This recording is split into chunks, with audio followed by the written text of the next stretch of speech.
Behind the bright lights and roaring crowds of WWE, there's a hidden world with its own set of laws. It's a world where respect is everything, and disputes aren't settled in a ring, but in a makeshift courtroom run by the wrestlers themselves. This is the story of Wrestler's Court, the unwritten code, the bizarre trials, and the shocking punishments that kept even the biggest names in wrestling in line. And today, we're pulling back the curtain on its most scandalous secrets. For decades, the WWE locker room was like a traveling circus society with its own culture, its own hierarchy, and its own brand of justice. This wasn't a place for HR or formal complaints. It was a gritty, intense environment where problems were handled internally through a strange tradition known as Wrestler's Court. The concept was brought into WWE by a veteran named Dutch Mantel as a way to squash arguments before they turned into backstage brawls. It was a self-policing system meant to enforce an unwritten code of conduct.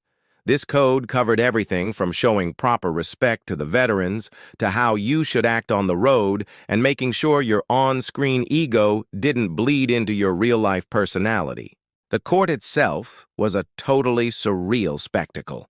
It had a judge, and more often than not, that judge was the most respected and feared man in the locker room, The Undertaker. If he wasn't around, other senior figures like Triple H or Ron Simmons might take the gavel. The prosecution was usually handled by the loud and opinionated John Bradshaw Layfield, or JBL, who would passionately argue the case against the accused. The punishments were often creative and humiliating. You might be forced to buy beer and Jack Daniels for the boys, pay for a five-star dinner, or even carry a veteran's bags for a week. It was part hazing ritual, part disciplinary hearing, and it sent a clear message to everyone. Toe the line, or you'll pay for it.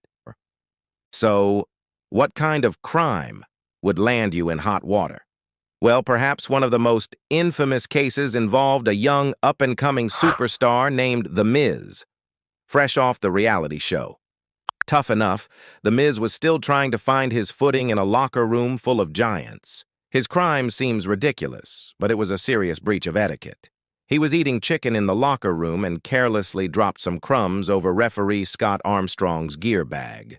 To us, that sounds like nothing. But in the sacred space of the locker room, it was a massive sign of disrespect. Chris Benoit, a notoriously intense and respected veteran, saw it happen and immediately delivered the sentence himself. The Miz was banished from the locker room. For months, a man who would one day headline WrestleMania had to change in public bathrooms and hallways, totally shunned by his peers. The exile was supposed to be temporary. The rule was that the person who kicks you out has to be the one to invite you back in. Tragically, after the death of Chris Benoit, that became impossible.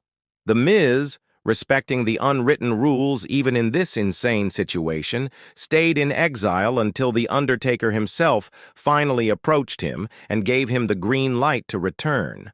It was a brutal lesson in humility, all over a few crumbs of chicken.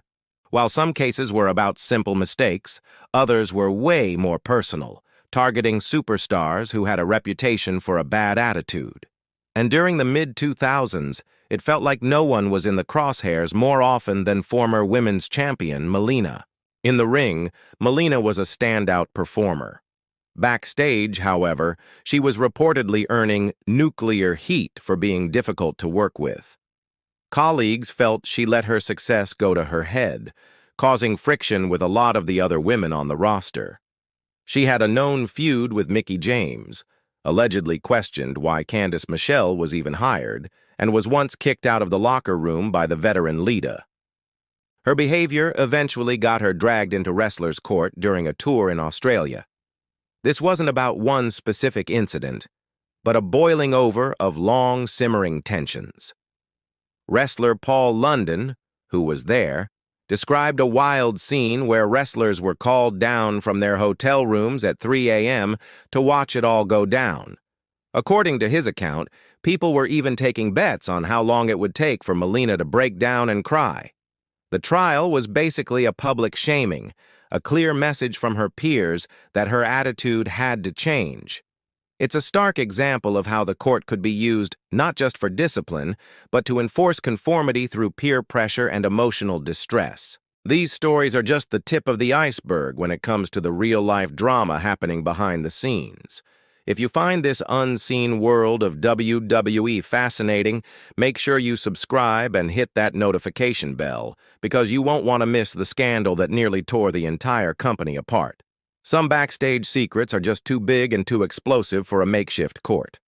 In 2005, a real-life love triangle erupted that would change three superstars' careers forever and blur the lines between reality and entertainment in a way WWE had never done before. Matt Hardy and Lita were one of wrestling's most popular real-life couples. At the same time, Matt was close friends with Adam Copeland, better known as Edge. While Matt was at home recovering from a serious injury, he made a devastating discovery. His girlfriend, Lita, was having an affair with his best friend, Edge. Heartbroken and furious, Matt Hardy did something completely unheard of back then. He went public. He aired all the dirty laundry on his website, and the wrestling world exploded. Fans immediately sided with Matt. The backlash against Edge and Lita was vicious. Crowds would hijack their segments chanting, "You screwed Matt," at Edge and screaming horrible insults at Lita.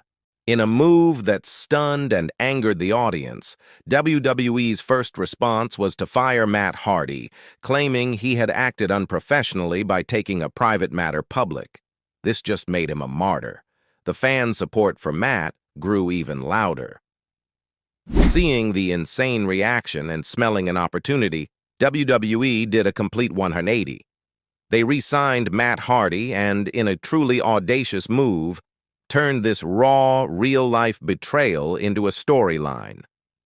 What followed was one of the most uncomfortable and gripping feuds in WWE history. Matt would launch surprise attacks, screaming Edge's real name, Adam, making it impossible to tell what was scripted and what was real. They fought in brutal, bloody matches, including a steel cage match and a loser leaves Raw ladder match, a nod to the very match style that made them famous.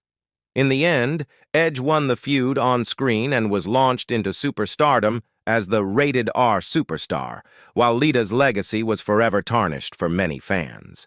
It was a shocking moment of a company capitalizing on the very real pain of its performers for profit. While Wrestlers Court was policing the locker room, the darkest secrets in WWE history were happening at the very top. For decades, the man in charge, Vince McMahon, built an image as an eccentric billionaire genius. But behind that curtain, a pattern of disturbing allegations was building that would cast a dark shadow over his entire legacy. The accusations against McMahon go back decades. In 1992, Rita Chatterton, the WWF's first female referee, publicly claimed McMahon had sexually assaulted her in 1986. McMahon denied it for years, but in 2023, it was reported he paid her a multi-million-dollar settlement, which his lawyer claimed was only to avoid the cost of a lawsuit. That was just the beginning. A 2022 Wall Street Journal investigation revealed that McMahon had paid over $12 million in hush money to 4 women between 2006 and 2022 to cover up claims of sexual misconduct and infidelity. The fallout forced him into a temporary retirement, but the most damning allegations were still to come. In January 2024, a former WWE employee named Janelle Grant filed a horrific lawsuit against McMahon, executive John Laurinaitis, and WWE itself. The ongoing lawsuit accuses McMahon of sex trafficking, sexual assault, and emotional abuse, with graphic allegations of extreme depravity. It even claims he shared explicit photos and videos of her with other WWE employees and offered her to a star wrestler as a perk during contract negotiations. The details paint a sickening picture of a corporate culture of fear and abuse, allegedly fostered and protected from the very top. The WWE of today is a different world. The rough-and-tumble, self-policing culture is mostly gone, replaced by a more corporate and sanitized environment.